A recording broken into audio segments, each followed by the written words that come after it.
और चलिए खबरों में अब आगे बढ़ते हैं। बड़ी खबर की बात करेंगे। बिलासपुर से बड़ी खबर आपको बता रहे हैं, ब्रेकिंग न्यूज। बिलासपुर के रेलवे स्टेशन पर बड़ी कार्रवाई देखने को मिली। अवैध वेंडर्स पर रेलवे प्रशासन ने एक्शन लिया है और 21 अनाधिकृत वेंडर्स पकड़े गए। अनरजिस्टर्ड वेंडर्स जो हैं वो 21 वेंडर्स पकड़े गए। वेंडर्स पर जुर्माना भी लगाया गया है। ये बड़ी खबर इस वक्त आपको बता रहे हैं बिलासपुर से, जहां पर रेलवे स्टेशन पर ये रेलवे प्रशासन ने बड़ा एक्शन लिया अवैध वेंडर्स के खिलाफ। वेंडर यानी कि जो सामान बेचने का जो काम करते हैं वो अवैध रूप से यहां पर काम कर रहे थे। 21 ऐसे लोगों को यहां पकड़ा गया है और इन पर जुर्माना लगाया गया है। उमेश मौर्य हमारे संवाददाता बिलासपुर से जुड़े। उमेश, जानकारी दें। में लगातार शिकायतें मिल रही थी कि जो अवैध वेंडर है वो खाद्य सामग्री लेकर स्टेशनों में पहुंच रहे हैं, ट्रेनों में पहुंच रहे हैं, जिससे कहीं ना कहीं फूड पॉइजनिंग का जो खतरा है वो लगातार बना रहता रहा। यही वजह है कि रेलवे प्रशासन ने एक अभियान चलाते हुए आज औचक निरीक्षण किया, जिसमें खान पान को जांच किया गया, जिसमें 21 अनाधिकृत जो वेंडर है उनको धरपकड़ की गई, जिनसे कुल 15,000 रुपए जो है जुर्माना लगाया गया है। इसके साथ ही जिले जो बिलासपुर मंडल के अलग अलग जो रेलवे स्टेशन है छोटे बड़े, उन स्टेशनों में भी अभियान चलाया जाएगा, ताकि जो अवैध वेंडर है वो जो फूड पॉइजनिंग का जो खतरा बना रहता है यात्रियों के लिए, वैसे भोजन लेकर वो ना चढ़े। फिलहाल देखना ये होगा कि आज के अभियान के बाद किस तरीके से जो अनाधिकृत जो वेंडर है उनमें तो हड़कंप मचा हुआ है, लेकिन ये क्या अभियान आगे भी जारी रहेगा, ये देखने वाली बात होगी। बिल्कुल देखना होगा कि ये क्या अभियान आगे भी जारी रहता है। बहुत शुक्रिया आपका इस तमाम जानकारी के लिए। मुख्यमंत्री डॉक्टर मोहन यादव बालाघाट में थे और यहां पर वो इतवारी बाजार स्थित कृषि उपज मंडी में पहुंचे। रक्षाबंधन और सावन उत्सव कार्यक्रम में शामिल हुए। मुख्यमंत्री जबलपुर से सड़क मार्ग से बालाघाट आए थे। इस दौरान सीएम ने लाडली बहनों से राखी बंधवाई और सीएम को प्रतीकात्मक रूप में 51 फीट की राखी बहनों ने भेंट की।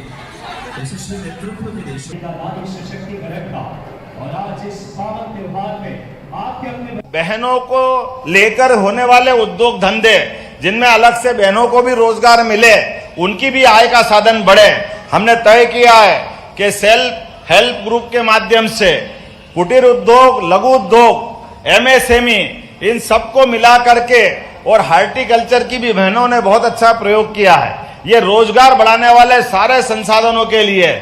और मधु भैया, हम सब मिलकर के विकास के मामले में अब चुनाव हो गए, सारे विधायक, सारे सांसद, सारे दल मिलकर के केवल एक ही एंगल पे चलेंगे, विकास विकास विकास, विकास के अलावा कोई बात नहीं होगी।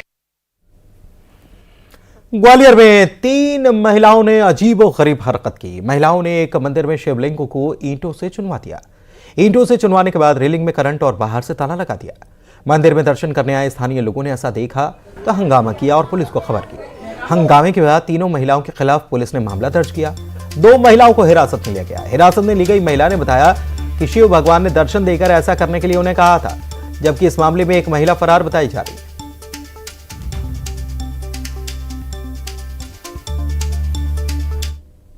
और सरिता नाम की 3 महिला वही पूजा करती थी। उनके द्वारा आज 2 शिवलिंग थे वहां पर। दोनों शिवलिंगों को एक के ऊपर एक रख के एक नए शिवलिंग का निर्माण कर दिया उन्होंने। जब लोगों को सुबह मालूम पड़ा तो लोगों ने फिर पुलिस को खबर की। हम लोग गए वहां पर, मौका देखा और वापस उसको जो पुराने स्वरूप में थे उसमें वापस करवाया। और इनकी जो महिलाएं, इनके द्वारा जो किया गया, उनके खिलाफ अपराध पंजीबद्ध किया है। महर्षि अगस्त्य की तपोस्थली कही जाने वाले सिद्धनाथ तीर्थ स्थल तक जाने वाला रास्ता पहली ही बारिश में ध्वस्त हो गया। इसको लेकर बीजेपी के प्रदेश अध्यक्ष और खजुराहो के सांसद अब सख्त हुए हैं। उन्होंने दोषियों के खिलाफ कठोर कार्रवाई करने और राशि वसूली करने के साथ निर्माण एजेंसी और जो विभाग इससे जुड़ा हुआ उसके खिलाफ कठोर कार्रवाई करने के लिए कह दिया है। इसके साथ ही इस रास्ते का निर्माण जल्द कराने की भी बात उन्होंने कही है।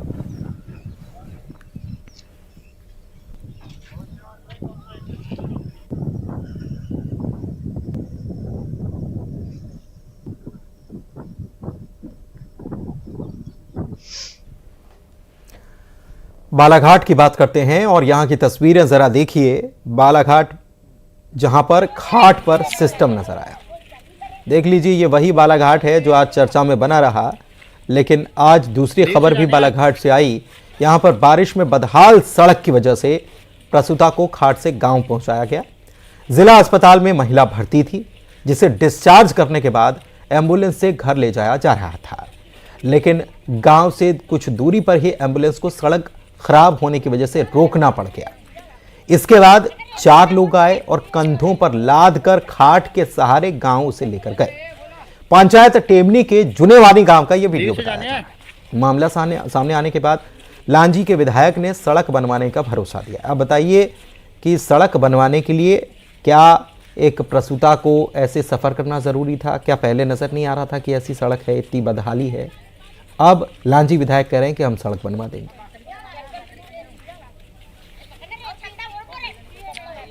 और उस टोले के लिए भी मैंने अपनी तरफ से कोई निधि आ जाए उसके लिए माननीय हमारे राकेश सिंह जी पीडब्ल्यूडी मिनिस्टर जी से मैंने कहा है। और अभी जब मेरे पास में सरपंच, जनपद पंचायत के सदस्य और ग्रामीण जब आए थे तो मैंने उनसे कहा था कि तत्काल में जो कुछ ऐसा हो सकता है कि हम कुछ खराड़ी है या फिर कुछ मुरुम अगर हम डाल सकते हैं तो आप तत्काल उसमें डालिए। लेकिन 2 दिन बाद ही मुझे पता चला कि वहाँ पर हमारी एक महिला बहन जो प्रसव में थी और वो घर तक नहीं पहुँच पाई, एम्बुलेंस को मेन सड़क पे जाके छोड़ना पड़ा और लोगों ने खाट पे लेके गए। चूँकि हमारी सरकार लगातार स्वास्थ्य सुविधाओं को नीचे स्तर तक पहुँचाने का पूरा प्रयास कर रही है, तो निश्चित तौर से सड़क हम इस बरसात के बाद वहाँ पे पक्की सड़क बनाने के लिए हम संकल्पित हैं। देखना होगा बारिश के बाद ये संकल्प पूरा कब होता है। बात करेंगे दमोह की, जहां पर बारिश के मौसम में नदी नाले पूरे उफान पर हैं और लोग अंतिम संस्कार के लिए भी परेशान हो रहे हैं। दमोह जिले के बटियागढ़ तहसील के मगरोन की तस्वीर जरा देख लीजिए, और ये हर साल की तस्वीर है। इस साल भी कई जगहों से वैसे ऐसी तस्वीरें सामने आई हैं। यहाँ का मामला समझ लीजिए, ग्रामीणों को अंतिम संस्कार के लिए नाला पार करके शव को ऐसे ही ले जाना पड़ा। ग्रामीणों को पुलिया न होने से अपनी जान को जोखिम में डालना पड़ा, हर बार करना पड़ता है, और शव को कंधे पर लेकर नाला पार करना पड़ता है।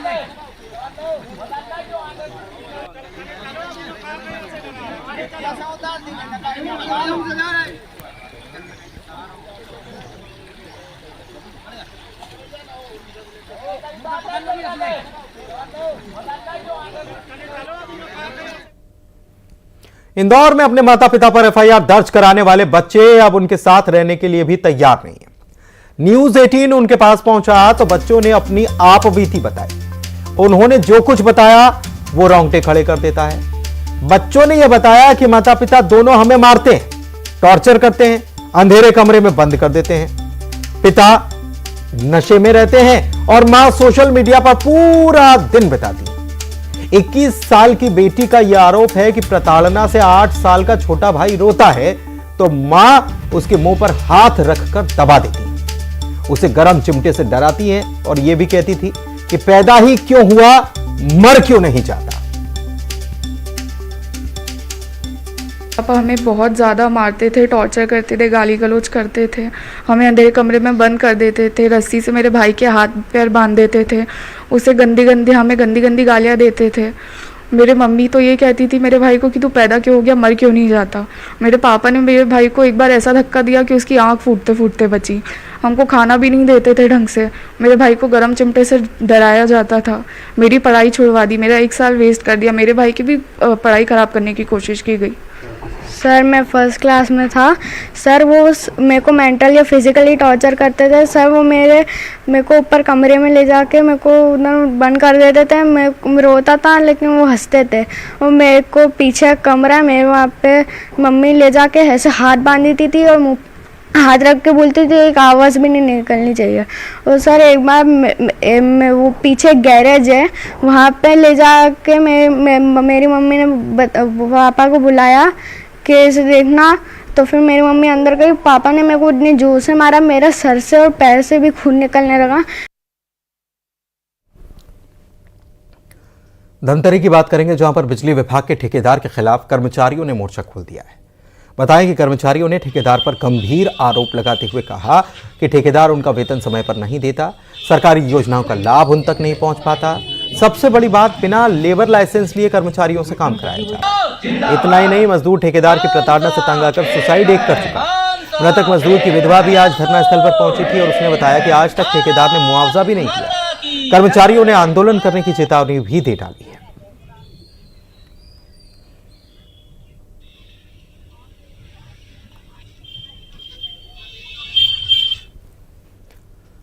बात अंबिकापुर की करेंगे, जहां पर संकुल समन्वयक और ग्रामीणों का विवाद बढ़ता जा रहा है। लखनपुर ब्लॉक के ग्राम गुमगरा में स्वीपर भर्ती को लेकर शुरू हुए विवाद में आज सैकड़ों ग्रामीण हाई स्कूल को बंद कराने पहुंच गए। स्वीपर भर्ती को लेकर संकुल समन्वयक ने ग्रामीणों से बदतमीजी कर ली थी। मामले को लेकर शिक्षा विभाग के साथ ही प्रशासन की टीम मौके पर आई। संकुल समन्वयक को पद से हटाने के बाद ही पूरा मामला शांत हो पाया। के गुमगरा कला हाई स्कूल में स्वीपर भर्ती को लेकर विवाद इतना तूल पकड़ा कि ग्रामीण जो है स्कूल बंद कराने पहुंच गए और हमारे साथ आक्रोशित ग्रामीण हैं। किस चीज को लेकर ये विवाद हुआ था? विनोद गुप्ता की द्वारा जो अंशकालीन स्वीपर नियुक्त हुआ था वो भी विवाद था, प्लस जो हम लोग जनप्रतिनिधि हैं, गांव के लोग हैं, उनके द्वारा भी विवाद किया गया था, धमकी चमकी दिया गया था, उस विषय को लेकर शिकायत किया गया था और उनके द्वारा हम लोग मांग किया गया कलेक्टर महोदय जैसे कि उनको तत्काल हटाया जाए, क्योंकि बहुत विवाद बढ़ रहा है। आदरणीय हमारे बीओ साहब भी हैं, उनसे भी निवेदन किया गया था। आप सभी अभी गांव के लोग कटकोना परसोटी गुमगारा बगदर्री सभी लोग आए थे और यहां सभी अभी तत्काल बीओ साहब के माध्यम से आदेश भेजा गया कि विनोद गुप्ता को यहां से हटाया जाता है। ग्रामीणों की मांग थी कि स्वीपर भर्ती को लेकर जब शिकायत हुआ जनदर्शन में, उसके बाद मैं इसकी जांच करने समझाने पहुंचा तो मेरे सामने विनोद कुमार गुप्ता ने ग्रामीणों से, सरपंचों से बदतमीजी की और उनको धमकी दिया, जिसके चलते शिक्षा विभाग का छवि भी धूमिल हुआ और उसके चलते मैं उसी दिन उनको एसीएन जारी कर दिया था और उनका जांच प्रतिवेदन मैंने जिला शिक्षा अधिकारी को प्रेषित किया था।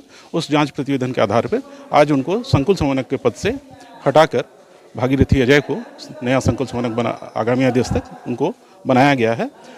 जहाँ भी वो हैं, कोई भी शिक्षक जहाँ भी रहे, वहाँ के गाँव वालों से अच्छे संबंध होने चाहिए ताकि शिक्षण व्यवस्था के लिए एक बढ़िया वातावरण निर्मित हो सके।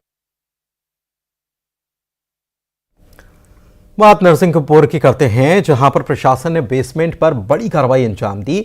गाडरवारा में बेसमेंट में चल रहे स्टडी सेंटर और एक अस्पताल पर छापा मारा गया। स्टडी सेंटर को तो सील कर दिया गया और प्रशासन को दरअसल गाडरवारा में बेसमेंट में चल रही ज्योति अस्पताल के बारे में भी जानकारी मिली थी। बेसमेंट में चल रहे अस्पताल के कमरों को बंद करने की हिदायत दी गई है। शकर नदी के पास चल रहे अस्पताल में बाढ़ का खतरा भी हो सकता है। गाडरवारा के राजस्व और नगर पालिका विभाग ने यह हिदायत दी।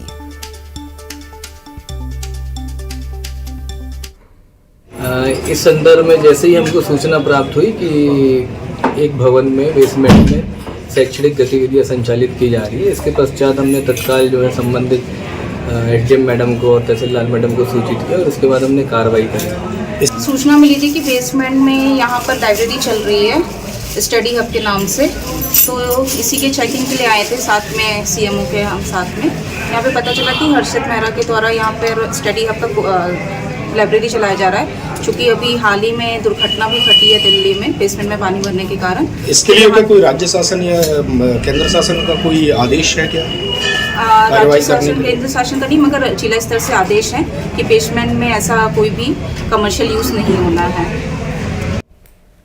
जबलपुर में नगर निगम ने जर्जर भवनों को चिन्हित किया और फिर उन्हें तोड़ने की मुहिम तेज कर दी है। नगर निगम क्षेत्र में करीब 65 मकान चिन्हित किए गए हैं जो जर्जर और काफी पुराने हैं। इनमें से ज्यादातर मकान तो खाली हैं, जिनके मालिक अब दूसरी जगहों पर रहते हैं, लेकिन उन्होंने अपने जर्जर मकान को तोड़ा नहीं। नगर निगम अतिक्रमण दल के प्रभारी सागर बोरकर ने बताया कि चिन्हित किए गए 65 जर्जर मकानों में से 21 मकान तोड़े जा चुके हैं और बाकी मकानों को भी सावधानी के साथ तोड़ा जा रहा है। लेकिन हैरानी देखिए कि यह सब कार्रवाई मानसून आने के पहले हो जानी चाहिए थी, लेकिन सागर में घटना हुई, 9 बच्चों की जान चली गई, तब जाकर याद आया कि इतने मकान हैं और इनको तोड़ा जाना है। अब कार्रवाई हो रही है। हो रही बारिश के कारण कहीं जल भराव की स्थिति है तो कहीं जर्जर मकान ढह रहे हैं। जबलपुर में ऐसी 3 घटनाएं हो चुकी हैं जिसमें जर्जर मकान ढहने से 3 लोगों की मौत हो चुकी है। हालांकि नगर निगम द्वारा जर्जर भवनों को चिन्हित किया गया और उन्हें तोड़ने की कार्रवाई की गई। इस वक्त हम जबलपुर के कोतवाली थाना क्षेत्र अंतर्गत साठिया कुआं में मौजूद हैं, जहां पर ये सोनी परिवार का एक मकान है जो काफ़ी पुराना है और जर्जर हो चुका है। अंदर की तस्वीरें भी मैं दिखाना चाहूँगा कि किस तरह से इस मकान की स्थिति हो चुकी है। हालांकि यहाँ आसपास में और भी लोग रह रहे हैं जो बेहद रिस्क में रह रहे हैं, और प्रशासन ने जब यह मकान चिन्हित किया तो इन्हें नोटिस भी दिया ताकि वो अपना मकान खुद तोड़ लें, लेकिन सकरी जगह होने के कारण, संसाधनों की कमी के कारण यह कार्रवाई नहीं हो पाई। फिलहाल प्रशासन के द्वारा अब जो है नगर निगम ने अतिक्रमण दल बुलाकर और उसके साथ में ये कार्रवाई शुरू की है, जिसके बाद अब ये जर्जर भवन तोड़ने की कार्रवाई अभी चल रही है, और इस भवन के टूटने के बाद निश्चित ही आसपास के लोगों को भी राहत मिलेगी। बहरहाल जबलपुर में नगर निगम ने तकरीबन 65 ऐसे जर्जर मकान चिन्हित किए हैं जो बेहद बुरी स्थिति में है और कभी भी ढह सकते हैं। इनमें से 21 मकानों को अभी तक तोड़ा जा चुका है, बाकी कार्रवाई अभी लगातार जारी है। पवन पटेल, न्यूज़ 18 जबलपुर। के द्वारा जितने भी भवन चिन्हित किए गए हैं जो जर्जर हो चुके हैं उसमें टीम काम कर रही है। अभी तक 65 जो टोटल जर्जर भवन है वो हमें चिन्हित कर चुके हैं, भवन शाखा से चिन्हित हो चुके हैं। इसके बाद इनमें हटाने की भी कार्रवाई की जा रही है। लगातार भवन हट रहे हैं, आज भी भवन हट रहा है, जर्जर भवन।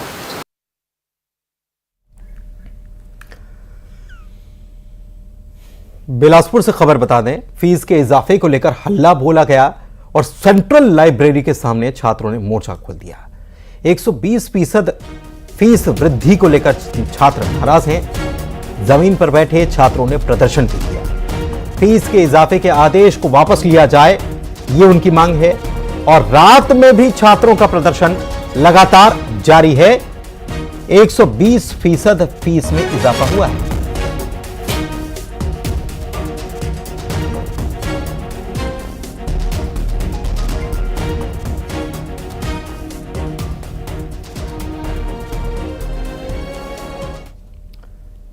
और इसी के साथ इस बुलेटिन में इतना ही। नमस्कार।